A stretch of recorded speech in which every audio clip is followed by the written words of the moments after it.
다음 주일 오실 때는 7장, 8장, 9장을 읽어오시기 바랍니다. 아마 9장까지 다 할 수 있을는지 그건 모르겠는데 최대한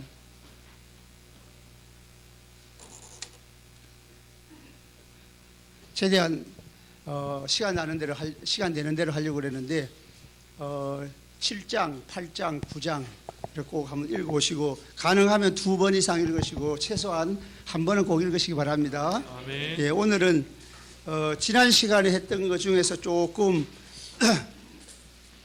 부족했던 거 3장 가가지고 3장에 라오디게아 교회 할 때에 이 부분은 전혀 다루지 않았는데 17절에 보면은 17절에 보면은 라오디게아 교인들이 나는 부자라 부여해서 부족한 것이 없다. 그렇지만은 주님 보실 때에 공고한 것과 가련한 것과 가난한 것과 눈먼 것과 벌거벗은 것을 알지 못한다.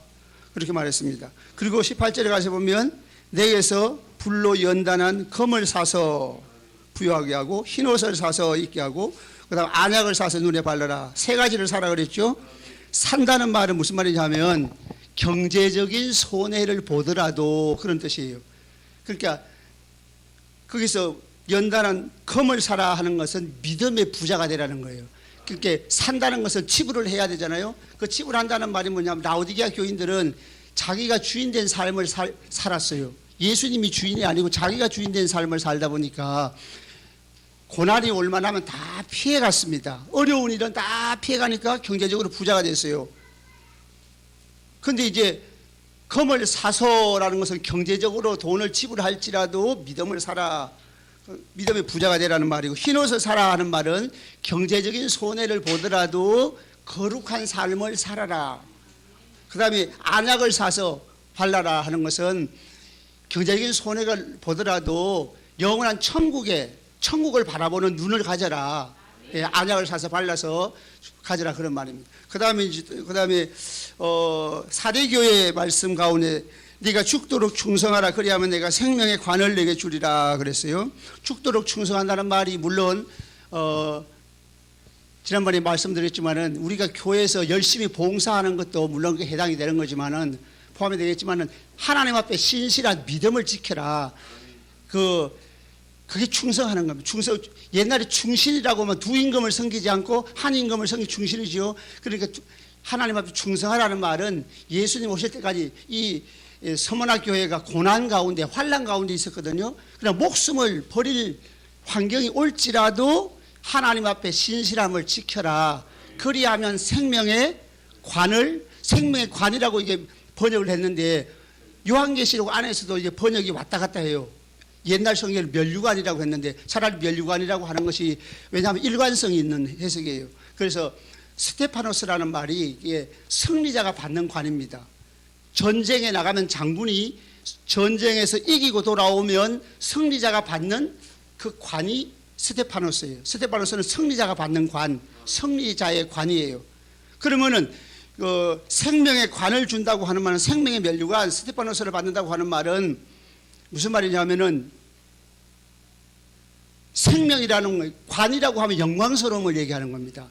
우리 모두가 천국에 가서 생명의 관을 쓰는 거 아니에요. 뭐 영광의 면류관, 생명의 면류관, 의의 면류관, 그 면류관을 나는 면류관은 안 쓸지라도 천국에 갔으면 좋겠어. 그렇게 말하는 사람이 있는데 천국에 가는 게 면류관입니다. 그 영광스러움을 구원의 영광스러움을 얘기하는 거예요. 그러면 생명의 관이라고 하면 관은 영광스러움이고 생명은 영생을 얻는 거니까 영생 얻는 영광스러움을 줄 것이다. 그러니까 요한계시록에서 이기는 자에게 하신 약속은 다 구원의 영광스러움이에요. 동일해요. 자, 그러면 제가 지금까지 설명을 했는데 함정이 있는 질문이에요. 에베소 교회 성도들에게 이기는 자에게 하신 약속은 낙원에 있는 생명나무에 열매를 주어서 먹게 하리라. 그 낙원은 어디라고 그랬어요? 천국이라고 그랬죠. 천국이 낙원인데 천국에서 그 생명나무의 열매를 주어 먹는 것이 더 영광스럽겠어요? 생명의 관을 쓰는 것이 더 영광스럽겠어요? 라오디게아 교회에 하신 말씀처럼 하나님의 주님의 보좌 위에 함께 앉는 것이 더 영광스럽겠어요? 함정 있는 질문이라고 그랬잖아요. 다 똑같아요. 다 구원받는 걸 얘기하는 거예요. 영생 얻는 걸 얘기하는 거예요. 영생 얻는 걸 각각 다른 각도에서 표현한 거예요. 그래서 생명나무의 열매를 주워 먹는다. 생명나무가 예수님이니까 예수님의 생명나무 열매를 먹는다는, 예수의 생명으로 영생을 누린다. 생명에 관을 쓴다는 말도 관은 영광스러움을 얘기하는 거니까 생명 얻는 영광스러움을 얻는다, 그 말이에요. 그럼 하나님 보호자 우편에 앉는 것도 우리 모두가 다 24장로가 앉아있는 것처럼 주님의 보좌에 영원토록 주님이 왕노릇 하시면 성도들도 왕노릇에 참여한다는 뜻이에요. 그러니까 각각 다르게 표현돼서도 높고 낮음이 없어요. 다 천국 가면 다 구원의 영광스러움을 누리는 것을 다른 각도에서 표현했다, 그렇게 이해하면 되겠습니다. 자, 오늘은 이제 4장으로 가가지고 4장에는 이제 배경이 바뀌어가지고 천상에 있는 모습들을 보여주는데요. 4장 1절 읽어보겠습니다. 4장 1절 다 같이 시작.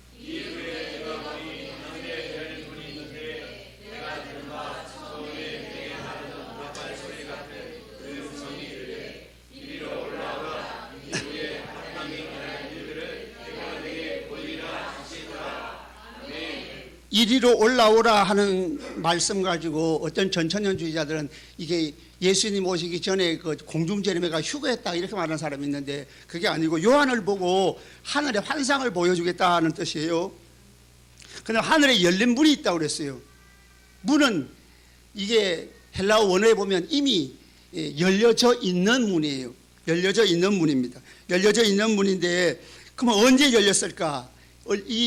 그 배경은 이제 나중에 이제 우리 목사님을 통해서 듣든지 이제 제 그 유튜브 동영상에 보면 다 나와 있는데, 지금 시간을 3장을 오늘 해야 되니까 간략하게 요점만 말씀을 드리면, 예수님이 십자가에 달려 돌아가셔서 피 흘리실 때, 우리 죄를 속죄하실 때에 하늘문이 열려졌습니다. 그래서 천국 갈 길이 열린 거예요. 그래서 그 열려져 있는 문을 보았고, 나팔 소리 같은 음성은 하나님의 임재 현상입니다. 나팔 소리, 구름, 그 다음에 번개, 음성, 우레, 지진, 우박, 구름, 그 다음에 뭐 이런 모습, 연기, 이런 모습들은 하나님의 임재 현상인데, 하나님 임재하실 때에 나타나는 현상이니까 그렇게 알고, 하나님의 임재는 두 가지 측면에서 볼 수 있어요. 상시적 임재가 있고 종말적 임재가 있어요. 상시적 임재는 초림부터 재림 사이에 하나님이 우리의 삶에 개입하시는 것, 임하시는 것, 그게 상시적 임재고, 종말적 임재는 예수님의 재림을 의미하는 겁니다. 마지막에 임하시는 예수님의 재림. 그래서 여기는 이제 환상을 보실 때 나타나시는 모습이죠. 그 다음에 2절에 보면 성령에 감동되어 그 보좌에 앉으신 이가 있어요. 보좌에 앉으신 이는 성부 하나님이십니다. 성부 하나님의 모습을 3절에서 말하고 있어요. 3절 읽어보겠습니다. 시작.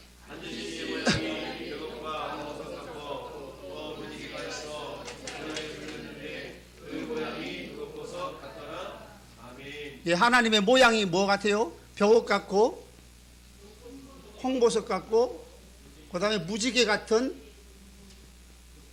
녹보석, 이렇게 있는데, 벽옥이라고 하는 것은 하나님을 표현할 때에 가장 대표적으로 표현하는 것이 벽옥입니다. 벽옥은 푸른빛이 나는 보석으로서 아주 맑고 정결한 그런 의미를 담고 있어요. 그래서 하나님의 거룩하심, 하나님의 거룩하심을 보여주는데, 그러면 거룩하지 않은 세상 사람들은 어떻게 될까요? 하나님으로부터 심판을 받을 수밖에 없죠. 심판을 받을 수밖에 없어요. 홍보석은 예수님의 십자가를 얘기할 수 있어요. 그래서 하나님의 사랑, 피, 그래서 하나님은 거룩하시기 때문에 심판하실 수밖에 없지만, 그러나 그 하나님께서 인류를 사랑하셔서 예수님을 보여주심으로, 십자가에서 피 흘려 죽으심으로 우리 죄를 사하여 주셨어요. 그 다음에 무지개 같은 녹보석은, 이 무지개는 무지개 언약을 상징할 수 있는데, 창세기 8장에 보면, 창세기 9장에는 무지개 언약, 노아 언약이 나오잖아요. 창세기 8장에 보면은 8장 21절에 보면은 이런 말씀이 있어요. 홍수가 심판이 끝나고 난 뒤에 하나님이 노아에게 약속을 합니다. 제단을 차려놓고 번제를 드렸더니 뭐라고 하는가 하면은, 심음과 거둠과 추위와 더위와 여름과 겨울과 낮과 밤이 쉬지 아니하리라. 그 말이 무슨 말이냐 하면 역사가 계속된다는 말이에요. 역사가 계속된다. 역사가 계속되는 것이 무슨 의미가 있느냐 하면 아주 중요한 의미가 있어요. 하나님이 마지막에 불로서 세상을 심판하실 때까지는 도중에 멸망하지 않겠다는 거예요. 그 역사가 계속되는 거예요. 무슨 말이냐 하면은 도중에 화가 나가지고 홍수 심판처럼 도중에 자꾸 화를 내가지고 하나님이 세상을 심판하시면 메시아가 출생하지 않잖아요. 메시아가 출생하지 아니하면 하나님의 구원 계획이 이루어지지 않고 사탄으로부터 조롱을 받겠죠. 하나님이 실패자라고. 그 다음에 역사가 계속돼야 하나님의 택한 백성들이 출생을 하잖아요. 비록 죄인으로 출생하지만 성령의 감동을 통하여 예수님을 믿고 회개해서 거듭나가지고 하나님의 백성 회복돼야 되는데 메시아가 출생해야 되고 속죄 사역을 이루어야 되고 하나님의 택한 백성들이 모든 시대 속에서 태어나가지고 이 사람들이 회심해서 예수를 믿고 하나님의 백성을 만들어야 되는데 그 역사가 계속될 것이라는 거예요. 그 말은 무슨 말이냐면 하나님의 신실함을 얘기하는 겁니다. 신실함. 하나님의 신실함이라는 것은 하나님이 인류를 구원하시겠다고 하신 그 창세기 3장 15절 그 약속을 이루시는 거예요. 그래서 무지개 같은 녹보석이 있더라 할 말은 하나님의 신실하심, 역사가 계속해서 신실하심을 얘기하는데 이거를 다 종합하면 하나님은 거룩하셔서 거룩하지 않는 세상을 심판하실 수밖에 없지만 예수님 하나님께서 독생자를 보내셔서 우리 죄를 위하여 십자가에 달려 들어가시고 구원이 시작됐어요. 시작된 구원을 하나님께서는 신실하심으로 완성하실 것이다. 도중에 우리가 죄를 지었을지라도 회개하게 하시고 또 도중에 어떤 어려움이 있을지라도 포기하지 않고 마지막 구원의 완성을 이루실 것이다. 그러니까 이 하나님의 모습에서 나타나는 게 뭐예요? 하나님께서 틀림없이 너희들이 지금 로마 제국의 박해로부터 고난을 받고 있지만은 틀림없이 구원의 완성에 이르도록 해줄 것이니까 걱정하지 말라 하는 메시지입니다. 자, 그 다음에 4절 읽어보겠습니다. 4절 시작.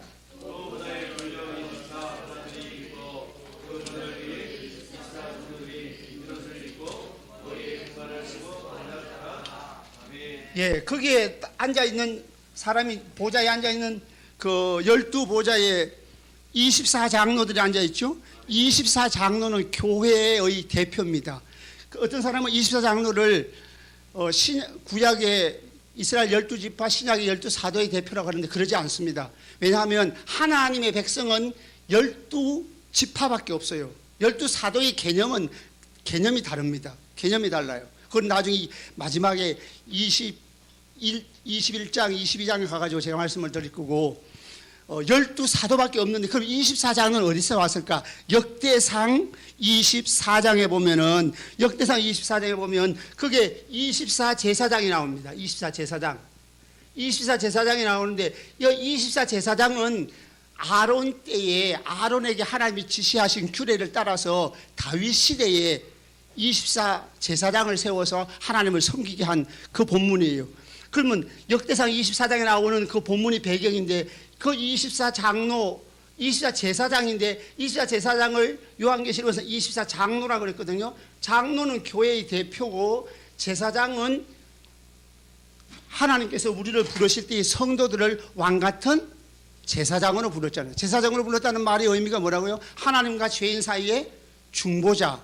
그러니까 이건 우리의 사명의 관점이 있죠. 다시 말하면 성도들이 사명자로서 이 세상을 살아가는 그걸 대표해가지고 제사장의 모습에서 교회의 대표로 24장로를 말한 거예요. 그러니까 모든 성도들은 다 장로로 제사장의 직분으로서 사명자다 하는 그 말씀입니다. 그리고 24장로들이 흰옷을 입었다고 했어요. 죄사함을 받았다는 것이 첫 번째고 그 다음에 거룩한 삶을 살았다는 말이고 금관을 썼다. 여기 관을 썼다고 하는 말, 이것도 스테파노스입니다. 스테파노스라는 것은 믿음의 승리자. 그러니까 장군이 전투에서 이기고 돌아오면 쓰는 관, 영광스러운 그 승리자의 관. 그럼 24장로가 금관을 썼다는 금이라는 것은 믿음, 영적 전투에서 승리했다. 그래서 이중적 부르심이죠. 흰옷을 입었다는 것은 죄사함, 죄를 용서받아 하나님의 백성이 되었다. 거룩하게 되었다 하는 것과 그 다음에 영적 전투에서 승리한 자들이 거기에 있다. 그러니까 우리 모두는 다 승리자가 될 줄로 믿습니다. 천국 가면은 믿음의 승리자가 아닌 사람은 단 한 명도 없는 거예요.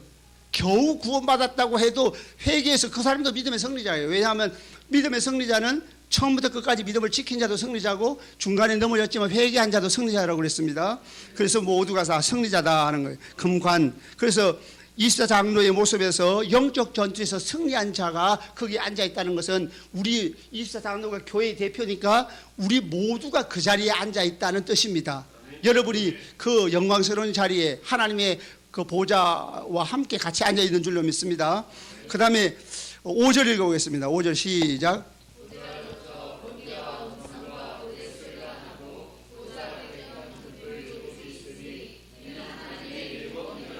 예, 번개, 음성, 우레소리는 하나님 임재의 현상이라고 했어요. 여기에 나타난 하나님의 임재는 예수님의 마지막 재림하심으로써 구원을 완성시킬 것을 예견하게 하는, 미리 바라보게 하는 그런 모습으로, 그런 의미로서 번개, 음성, 우레소리가 들리는 거예요. 다시 말하면 지금 마지막 예수님 재림하실 때의 그 영광스러움, 그래서 성도들이 구원받을 것이다 하는 것이 내용입니다. 그 다음에 6절 읽어보겠습니다. 6절 시작.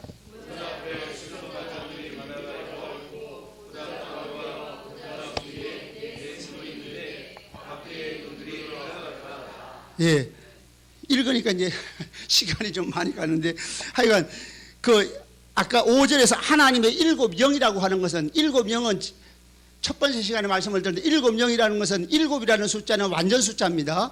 그럼 일곱 영이라는 의미가 성령을 가리키는 말인데, 성령이 일곱 영이라는 뜻도 아니고 일곱 가지 사역이라는 뜻도 아니고 뭐라고 그랬어요?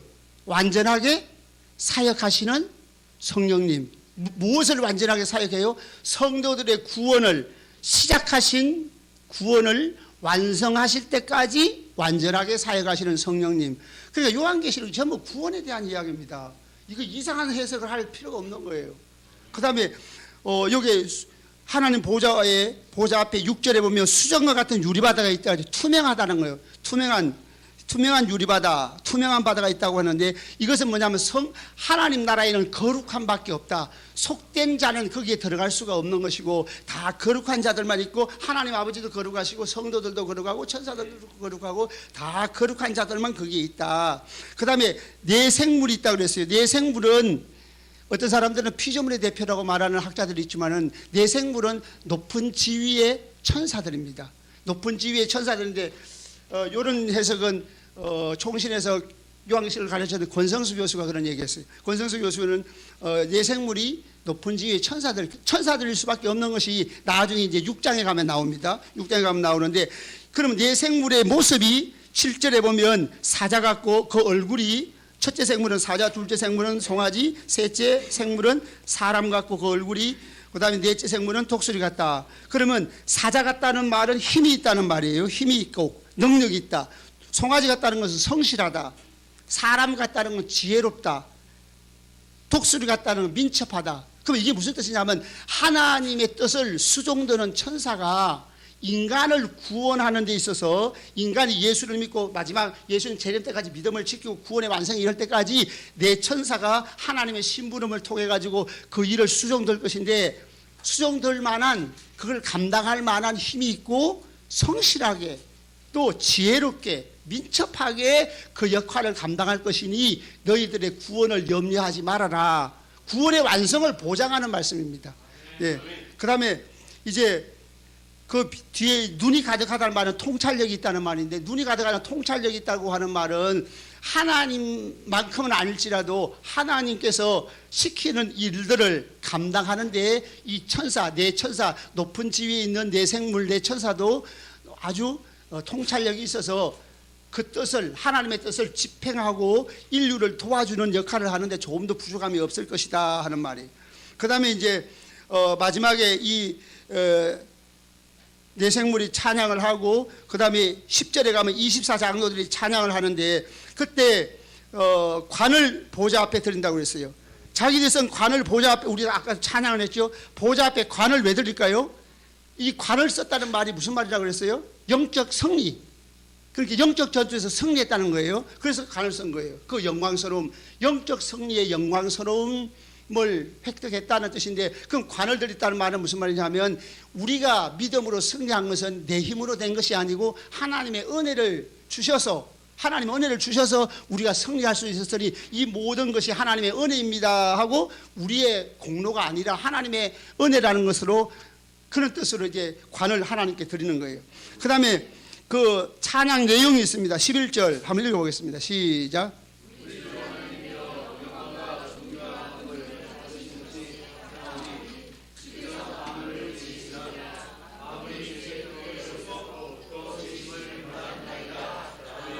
중간에 보면 주께서 만물을 지으신지라 그랬죠. 그래서 4장에는 천상 예배가 나오고 5장에도 천상 예배가 나와요. 지금 우리는 4장을 하고 있잖아요. 4장에도 천상 예배, 5장에도 천상 예배인데 4장의 천상 예배에서 하나님 앞에 드리는 찬양의 주제는 창조의 노래, 하나님이 천지를 창조하셨습니다 하는 노래를 부르고, 5장에 와서는 새 노래를 불러요. 새 노래는 구원의 노래, 구속의 노래입니다. 우리가 구원받은 것이 하나님의 은혜입니다 하고 노래를 부르는데, 4장에서는 창조의 노래를 불러요. 그 말은 무슨 말이냐면 주님이 창조자이니까 하나님이 주권자라는 뜻이에요. 그 말은 무슨 말입니까? 고난 속에 있는 아시아 7교회 성도들에게 하나님이 주권자이니까 로마 황제가 주권자가 아니야. 로마 황제가 너희를 죽인다 할지라도 하나님이 주권자이기 때문에 마지막에 너희를 부활시킬 것이고 영원한 천국에 들어가게 할 것이니까 걱정하지 말아라, 좀 더 염려하지 말아라, 담대해라, 그 메시지를 주는 거예요. 그 다음에 5장에 가가지고 5장 1절을 읽어보겠습니다. 시작.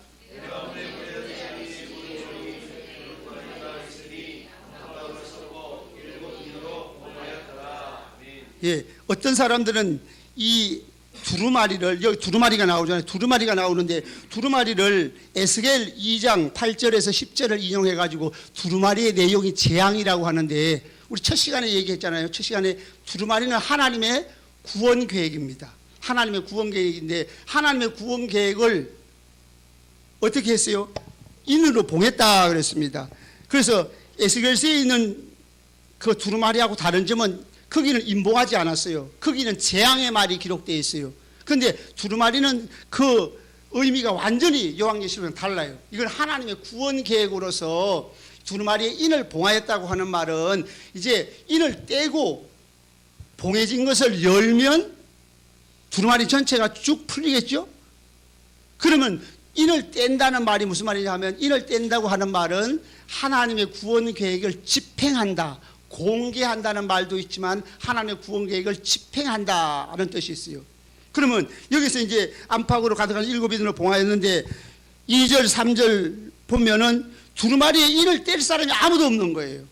천상 천하에 아무도 두루마리의 인을 뗄 수가 없어요. 그래가지고 요한이 울었습니다. 4절에 가서 보면 4절 마지막에 가서 하반절에 보면 내가 크게 울었더니 그랬죠. 요한이 울었어요. 요한이 왜 울었을까요? 두루마리에 있는 인을 떼낼 때 그 두루마리 내용이 재앙이면 재앙이 쏟아지지 않을 것 같아서 울었다. 말이 돼요, 안 돼요? 안 되죠. 그렇게 재앙이 아닌 거예요. 그러니까 인을 뗄 때 나오는 내용을 많은 학자들이나 목사님들이 이걸 재앙이라고 하는데, 인나대 해가지고 인도 재앙, 나팔로 재앙, 대적도 재앙이라고 하는데, 이는 절대 재앙이 아니에요. 두루마리가 하나님의 구원 계획이기 때문에 두루마리의 인을 뗄 때에는 하나님의 구원 계획이 실현되는 게 나와야 돼요. 그런데 요한이 울었다는 것이 그 증거예요.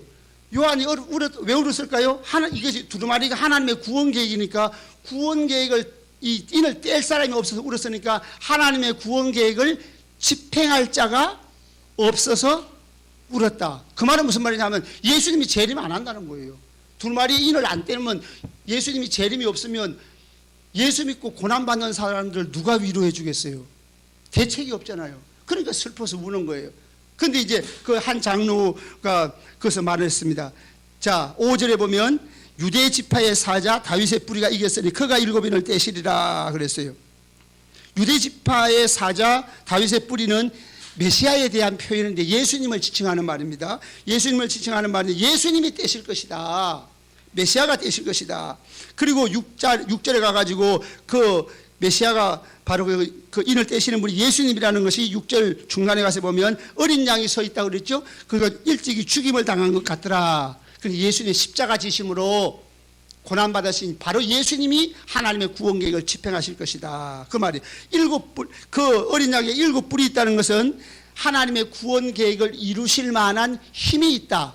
힘이 있다는 거예요. 그 일곱 불. 그래서 일곱 눈이 있으니 이 눈들은 하나님의 일곱 영이더라 그랬어요. 하나님 일곱 성령께서 역사하셔서 예수님이 보내시는 파송하시는, 그래서 온 땅에 보내심을 받으니라고 그랬죠. 온 땅에 보내심을 받았다는 말은 그게 요한복음 14장 16절 26절 또 15장 26절에 보면은 아버지로부터 나오시는 성령을 예수님이 파송하시잖아요. 성령을. 그래서 예수님이 성령을 이 땅에 보내가지고 하나님의 택한 백성들에게 마음을 감동시켜서 예수 믿게 해서 구원받는 사람들을 다 예수 믿게 하고, 모든 택한 백성들이 다 예수를 믿으면 예수님이 재림하셔서 하나님 나라가 이루어지도록 그들을 그 영원한 천국으로 데려가실 것이다. 그래서 예수님께서 집행하실 것이다, 그런 말입니다. 그 다음에 이제 7절에 가면은 어린 양이 나와서 보좌에 앉으시니 성부 하나님 앞에 나와서 두루마리를 어떻게 취하시니라. 취한다는 말은, 람마노라는 말은, 취한다는 말은 단순히 받았다는 뜻이 아니고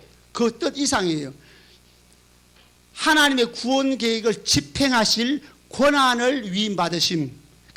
이걸 갖다가 학자들은 천권 위임식이라고 합니다.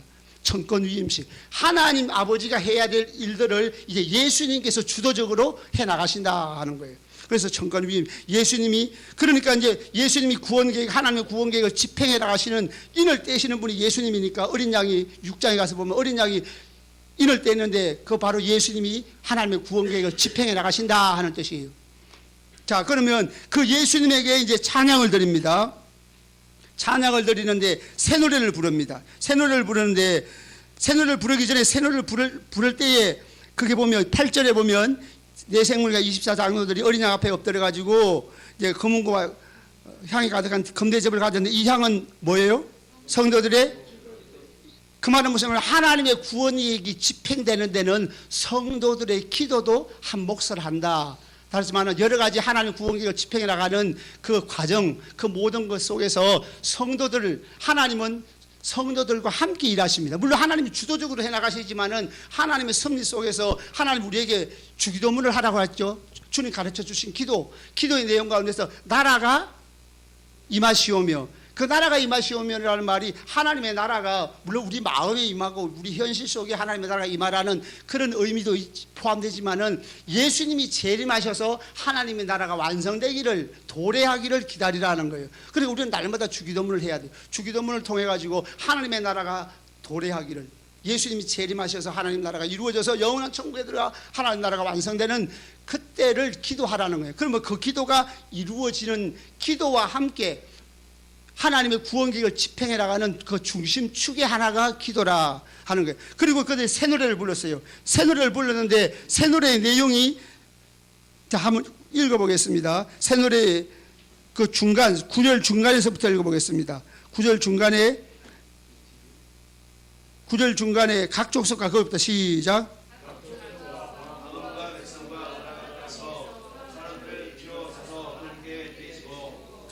예, 이 새 노래를 불렀는데 그 다음에 그 다음 절도 한번 읽어보겠습니다. 그 다음 절 10절 시작.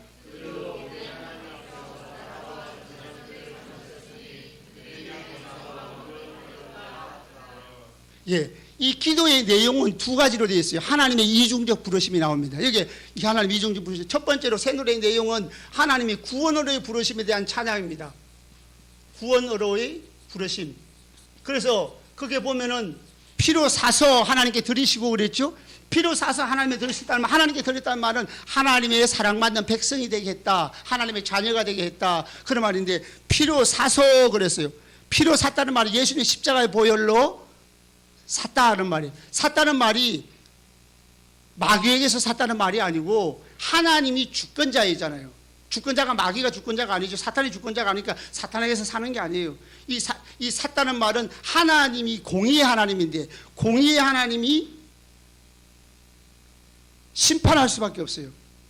그 심판에서 대신 예수님이 죽음을 당하심으로 그 속죄의 제물을 드리심으로 사낸 거예요. 그러니까 여기서 샀다고 하는 말은 한마디로 말하면 죄에 대한 대가를 대신 치러줬다는 거예요. 죄에 대한 대가를. 그래서 주권자 하나님과 사실은 하나님의 심판으로부터 사낸 거예요. 그래서 이거를 다르게 표현하면, 원래 신학적으로 표현한다면 하나님의 공의를 만족시켰다는 뜻이에요. 그래서 피로 사서 하나님께 드리시고라면 하나님의 공의를 만족시키시고, 대신 십자가에서 피 흘려 죽으심으로 하나님의 공의를 만족시키시고, 그를 그 심판에서 건져내서 이제 하나님께 백성이 되게 했다. 그래서 이건 구원으로의 부르심이죠. 이걸 구원받았다는 거예요. 예수의 십자가 보혈로 구원받았다는 거예요.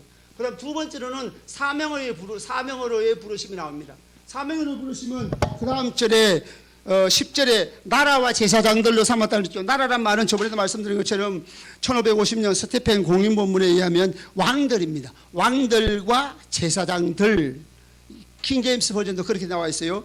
나라와 왕들과 제사장들, 나라와 제사장들이라는 말은 왕같은 제사장이라는 뜻이에요. 왕같은 제사장, 왕같은 제사장으로 삼으셨으니, 삼았다는 말이 중요해요. 그 다음에 하반절에 그들이 땅에서 왕노릇 하리로다. 그러니까 왕노릇 하는 것은 제사장의 역할을 감당하며 왕노릇 하는 거예요. 제사장을 삼았는데, 왕같은 제사장을 삼았는데 그 제사장의 역할을 감당하며 왕노릇에 참여하는 자가 된다. 그래서 저번에 첫 번째 시간에 우리가 말씀을 드린 것처럼 이것은 바로 이 땅에서 왕노릇하는 삶을 말합니다. 그러니까 제사장은 하나님과 죄인 사이의 중보자지요. 중보자인데 성도들은 예수님의 머리시고 우리 성도들은 몸이에요. 그러니까 예수님이 제사장이면 성도들도 제사장이란 말이에요. 그래서 우리가 잘 아는 베드로전서 2장 9절에 너희는 왕같은 제사장들이라고 그랬어요.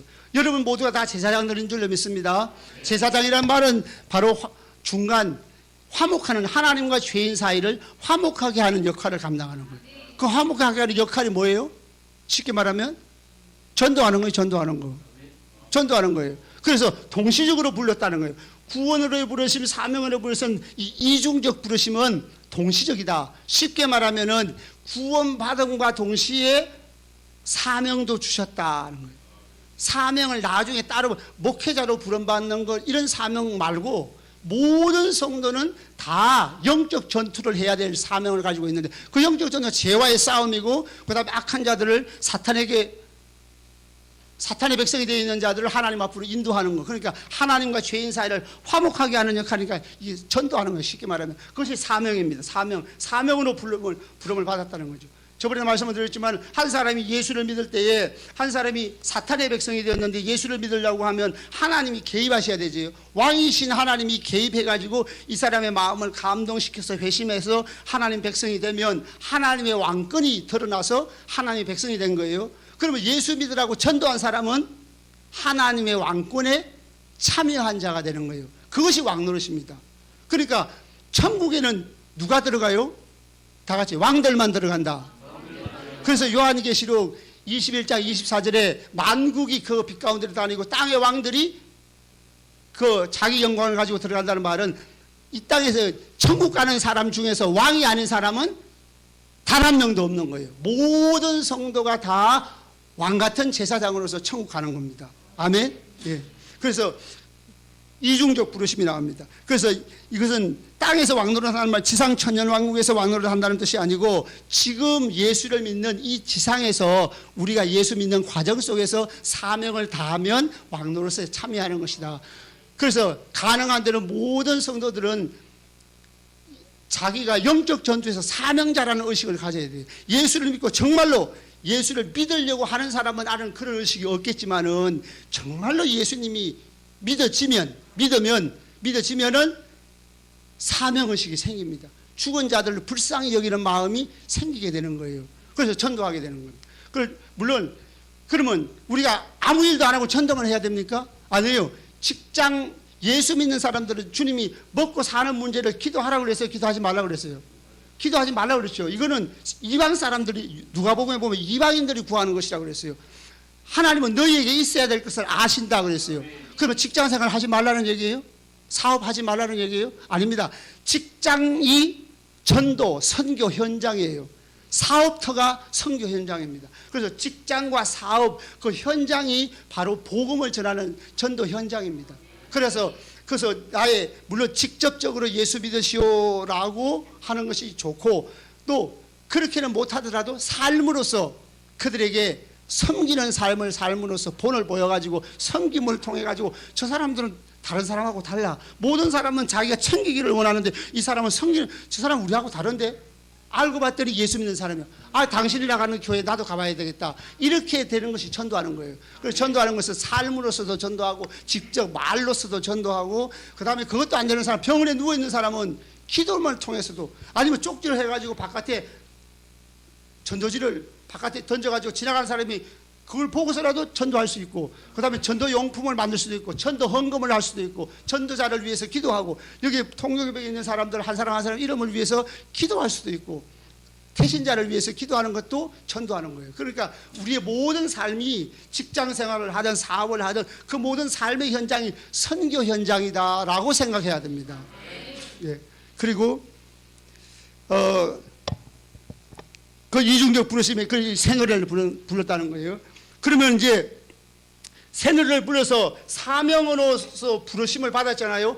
구원받았으면 모두가 다 사명자인데, 사명으로 부르심을 받은 이 성도들에 대해서 이 사명으로 부르심을 받은 자들이 어떻게 하나님 나라를 위해서 일할 것이냐 하는 것이 6장에 나오는 인이, 6장 1절부터 나오는 인, 첫째 인을 뗄 때 나오는 인이 바로 이 사명자들이 하는 그 사역입니다. 자, 한번 읽어보겠습니다. 쭉 내려와가지고 6장 1절 읽어보겠습니다. 시작.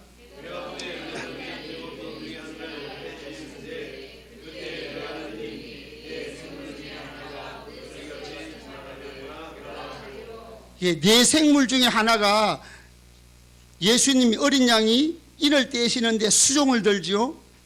그러니까 네 생물이 피조물이 될 수가 없어요. 그럼 송아지가 혹은 뭐 사자가 수종을 들겠습니까? 그러니까 이거는 천사라고 볼 수밖에 없는 거죠. 네 생물은 천사예요. 그래서 네 생물 중에 하나가 이제 오라 하면서 인을 떼는데 수종을 드는데, 그 다음에 어린 양이 7인 중에 하나를 떼신다. 어린 양이 뗀다는 말은 예수님이 직접 하나님의 구원 계획을 집행하신다 하는 뜻입니다. 그 다음에 그러면 첫째 인을 떼는데 첫째 인의 내용이 뭔가 2절 읽어보겠습니다. 시작.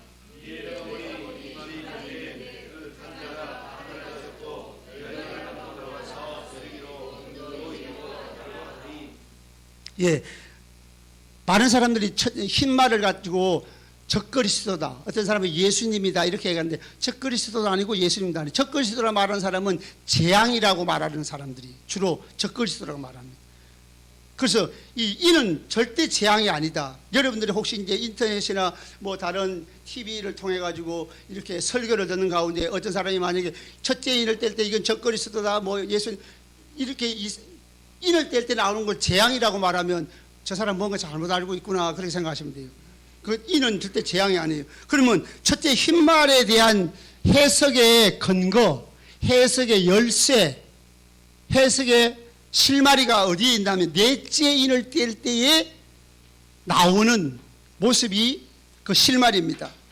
왜냐하면 첫째 인을 뗄 때에 흰말에도 탄자의 이름이 없고, 둘째 인을 셋째 인을 뗄 때에도 탄자의 이름이 없는데, 넷째 인을 뗄 때는 탄자의 이름이 나와요. 그래서 이것이 해석의 실마리예요. 넷째 인을 뗄 때 한번 읽어보겠습니다. 8절 읽어보겠습니다. 7절에 넷째 인을 떼실 때 해가지고 8절 내용이 8절 시작.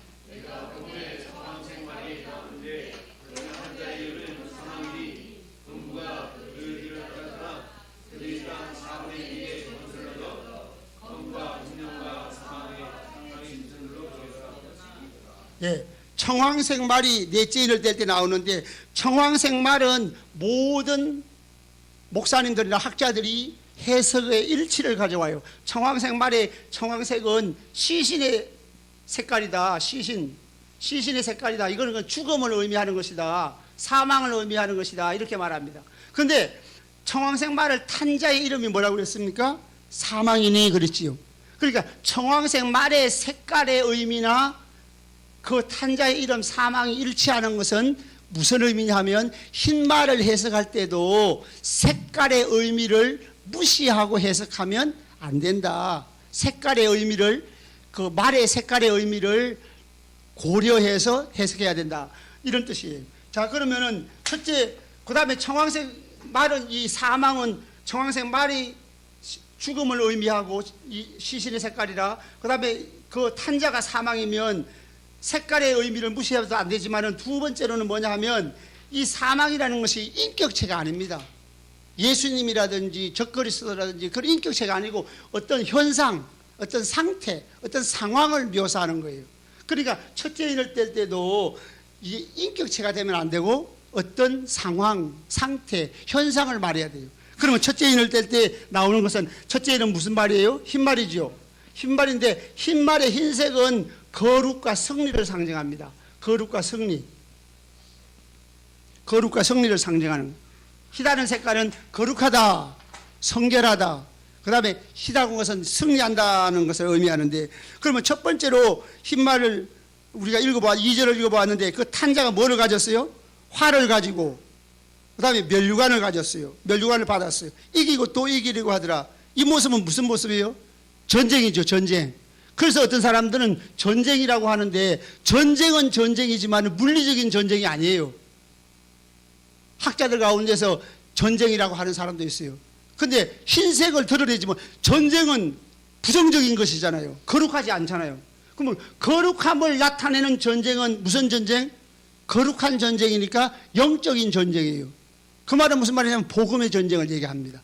교회가 성도들이 치룰 복음의 전쟁, 영적 전쟁. 그래서 그건 복음의 승리, 또 온 세상에 복음이 전파될 것을 얘기하는 거죠. 그래서 복음을 통해서 성도들이 아까 얘기할 때 사명을 5장에서 두루마리에 두루마리를 받았을 때 새 노래를 불렀는데 그때 사명으로 부르심, 구원으로 부르심, 사명으로 부르심, 우리를 제사장으로 삼아서 땅에서 왕노릇 한다 하는 그 사명을 감당하는 왕노릇 하는 방법이 뭐냐 하면 첫 번째 인을 뗄 때 흰말이 나오는데 이 흰말이 바로 이 사명을 감당해서 성도들이 사명을 감당해가지고 온 세상에 복음을 전파하게 될 것이다 하는 거예요. 그런데 영적으로는 승리하는 거죠. 영적으로는 승리해요. 그런데 육신적으로는 어때요? 고난을 받습니다. 육신적으로는 성도들이 초림부터 재림 사이에 예수를 믿고 믿음을 지키고 복음을 전파하다 보면 항상 순탄한 길만 있는 게 아니에요. 우리 동기 목사님 가운데 한 분은 우크라이나에 선교사로 갔는데 선교사 그때 신종플루가 유행할 때 돌아가셨어요. 하나님 왜 안 지켜줄까요? 다 노출되어 있는 거예요. 그래서 영적으로는 승리하지만 성도들이 육신적으로는 아주 고난을 받아요. 그래서 영적 승리를 일단 얘기해 주는데 그 활이라고 하는 것은 전쟁이죠. 그래서 그때 당시에 파르티아 군대들과 그 유브라 대강 오는 쪽에 동쪽에 있는 나라가 이제 로마 제국과 전쟁을 자주 일으킨 파르티아 제국이 있는데 파르티아 제국과의 전쟁에서 파르티아 제국의 군사들은 활을 쐈다 그래요. 그래서 활을 쏘면은 그 명중률이 아주 높고 말을 타고서 기마병인데 그래서 물론 로마가 뭐 한두 번 전쟁이 졌다고 해가지고 나라가 망하는 건 아닌데 역사적으로도 BC 55년, AD 62년에 큰 전쟁에서 이 파르티아군이 이겼다고 그래요. 그 말은 무슨 말이냐면 그와 같이 복음이 온 세상에 전파될 것이다 하는 걸 말해주는 거예요. 그 다음에 이 면류관을 받았다고 그랬어요. 흰말을 탄 자가 면류관을 받았는데 면류관은 본래 뭐라고 그랬습니까? 전쟁을 하고 나서 승리하고 돌아오면 받는 것이 면류관이에요. 스테파노스가. 근데 이거는 미리 받고 나가요. 미리 받고 나간다는 말은 성도들이 영적 전쟁을 할 때에 성령이 함께 해주셔서 승리가 보장된 전쟁이다. 그래서 사도행전 8절에 성령이 임하시면 땅끝까지도 내 증인이 되라 그랬잖아요. 그래서 성령께서 함께 하시는 보장, 승리의 보장으로서 면류관을 먼저 받고 나갔다 하는 것이 바로 이게 복음의 전쟁이라는 것을 말해주고 있고 이기고 또 이기려고 하더라. 이기면 항상 이겼지 왜 이기려고 하더라 그랬을까요? 이기려고 하더라 하는 말은 아직 끝나지 않은 전쟁이라는 거예요. 언제까지 끝나지 않은 전쟁이에요? 언제 끝나요? 예수님 재림하시면 끝나죠. 재림 직전까지 택한 백성들이 모두 돌아올 때까지 계속되어질 전쟁이기 때문에 이기려고 하더라 이렇게 표현한 겁니다. 그래서 첫째는 흰말로서 복음의 전쟁, 이 복음을 통해서 온 세상에 복음이 편만하게 전파될 것, 그것을 말하는 것입니다. 그러면 성도들은 이제 고난 속에 있겠죠. 성도들은 믿음을 지키고 복음을 전파하다 보면 고난 속에 있는 거예요. 그 고난을 말한 것이 두 번째 인입니다. 둘째 인을 떼실 때에 이제 3절인데, 자, 그 둘째 인의 내용이 4절입니다. 4절 읽어보겠습니다. 4절 시작.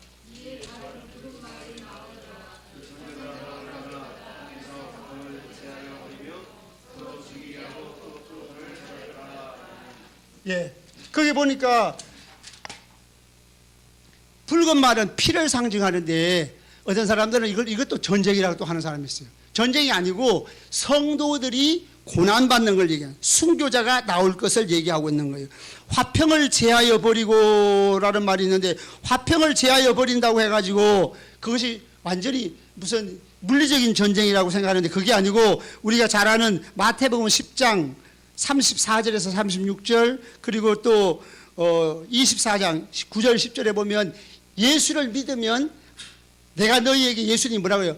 화평을 주러 온 줄로 생각하지 말라. 내가 너희 검을 주러 왔느라 그랬잖아요. 검을 주러 왔단 말이, 예수님을 믿으면 전쟁이 일어나요. 한 집안에도 먼저 며느리가 예수를 믿으면, 불교 집안에서 혹은 유교 집안에서 며느리가 왔는데 어느 날 친구 만나고 오더만 그다음부터 교회를 다니기 시작하면 그 가정에는 뭐가 일어나요? 화평이 깨지고 전쟁이 일어나는 거죠. 그래서 여기서 나온 전쟁은 바로 이 화평을 제하여 버린다는 말은 예수를 믿음으로 성도들이 사람들로부터 박해를 받는 표현입니다. 그 다음에 서로 죽이게 하더라고. 서로 죽이게 한다는 말도 그 전쟁에 치고받고 죽인다는 게 아니고, 아버지가 아들을, 그 다음에 아들이 아버지를 서로 죽이게 한다 하는 그 마태복음에 있는 말씀, 마태복음 10장 34절에서 36절, 21절에서 22절, 24장 9절 10절에 있는 그 내용입니다. 그 다음에 큰 칼을 받았더라. 칼이 전쟁이 아니냐 그러는데, 칼은 마카이라는 칼은 단검이에요. 전쟁용 칼이 아닙니다. 전쟁용 칼은 네 번째 인에 나오는 검, 그런 흐론파이아라는 말은 넓고 긴 칼은 전쟁용 칼이고, 이 두 번째 인에 나오는 이 칼은 단검이다. 단검. 길어봤자 수비대가 찬 칼. 제가 그 헬라 원문을 쭉 찾아봤는데, 단검은 전부 다 예를 들면은 베드로가 말고의 길을 벤 칼도 마카이라, 짧은 칼 단검이에요. 그 다음에 수비대가 찬 칼도 단검이에요. 그 정도. 그러니까 이것은 일반적인 전쟁이 아니고 성도들이 죽임을 당하는 순교를 당할 것이다. 예수를 믿고 복음을 전파되는 곳에 순교자들이 나올 것이다 하는 것을 얘기합니다. 칼은 단검인데 왜 큰 칼이라고 했을까요? 많은 순교자가 나올 것을 얘기하는 겁니다. 그 다음에 셋째 인을 떼실 때에 검은 말이 나왔어요. 검은 말을 탄 자가 이제 저울을 가졌는데, 6절 읽어보겠습니다. 6절 시작.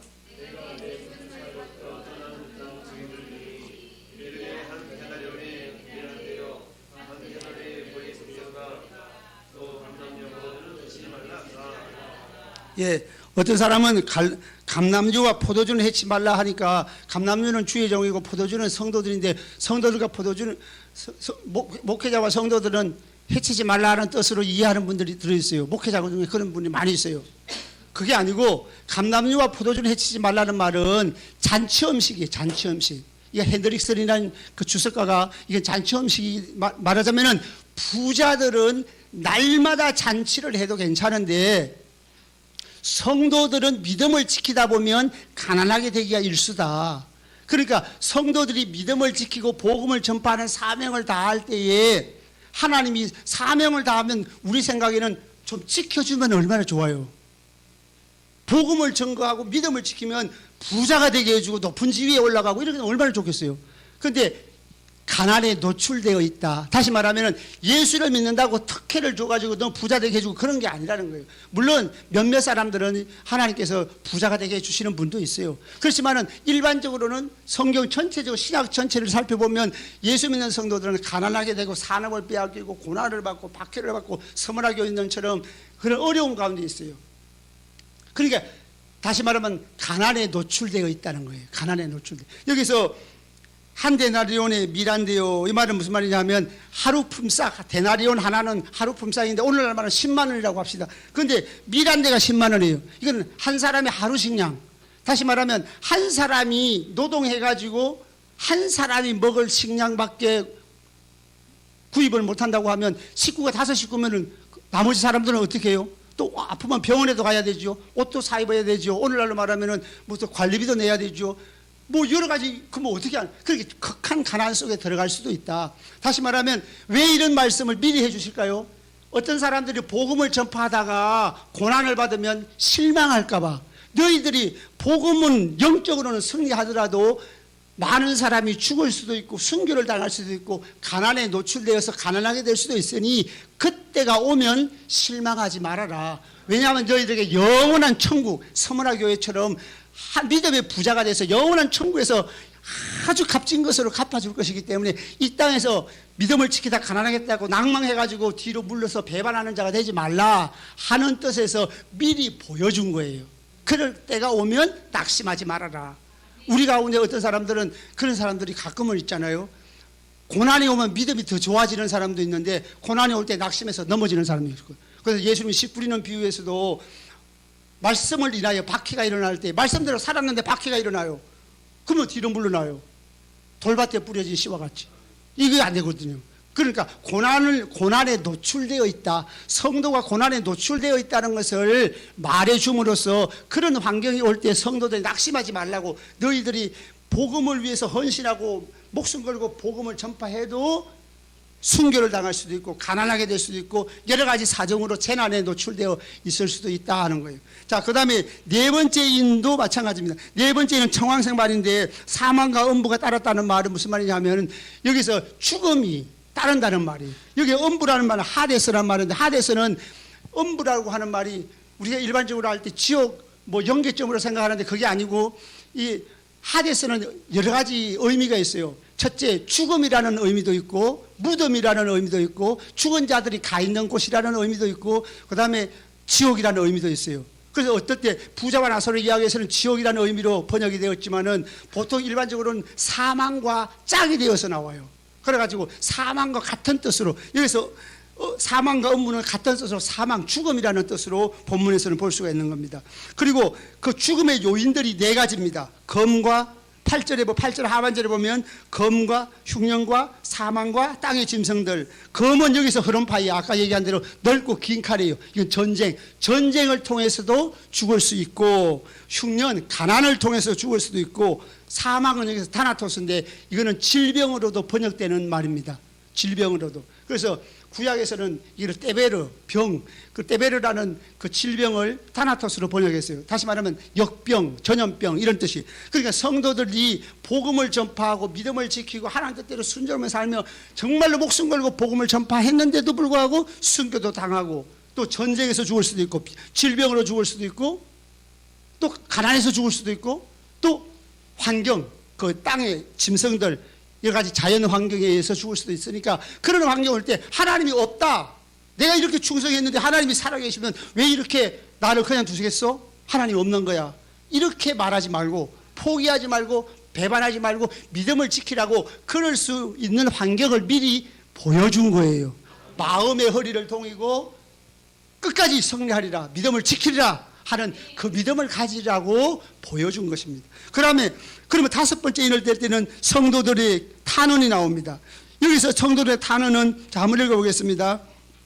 10절, 9절에서 다섯째 인을 뗄 때에 그 죽임을 당한 영혼들, 이들은 순교자지요. 순교자들이 하나님 앞에 탄원을 드려요. 순교자라고 하는 것은 요한계시록에서 순교자는 신실한 성도를 특징 지우는 표현이에요. 다시 말하면 모든 신실한 성도들을 특징 지우는 표현이 순교자. 그러니까 실제적으로 순교한 자도 순교자고 잠재적 순교자. 순교는 당하지 않았지만 그럴 환경이 오면 그럴 수 있는 사람. 그 사람은 모든 믿는 자들이잖아요. 우리는 자유로운 환경에서도 우리는 날마다 그럴 환경이 오면 여러분 모두가 다 순교할 줄을 믿습니다. 그 잠재적 순교자. 나는 죽고 예수로 사는 사람. 나의 생명 나는 죽은 자로 여기고 갈라디아 2장 20절처럼 예수와 함께 십자가에 못 박히고 예수의 생명으로 살아가는 사람. 그러니까 잠재적 순교자. 그러니까 여기서 순교자의 기도는 누구의 기도예요? 여러분들의 기도예요. 그러니까 우리 모든 성도들을 대변해서 순교자가 탄원의 기도를 드리는데 그 순교자의 기도는 모든 지상에 있는 성도들의 기도. 그래서 성도들의 기도 저기 보면은 이렇게 얘기하고 있습니다. 자, 10절 읽어보겠습니다. 10절 시작.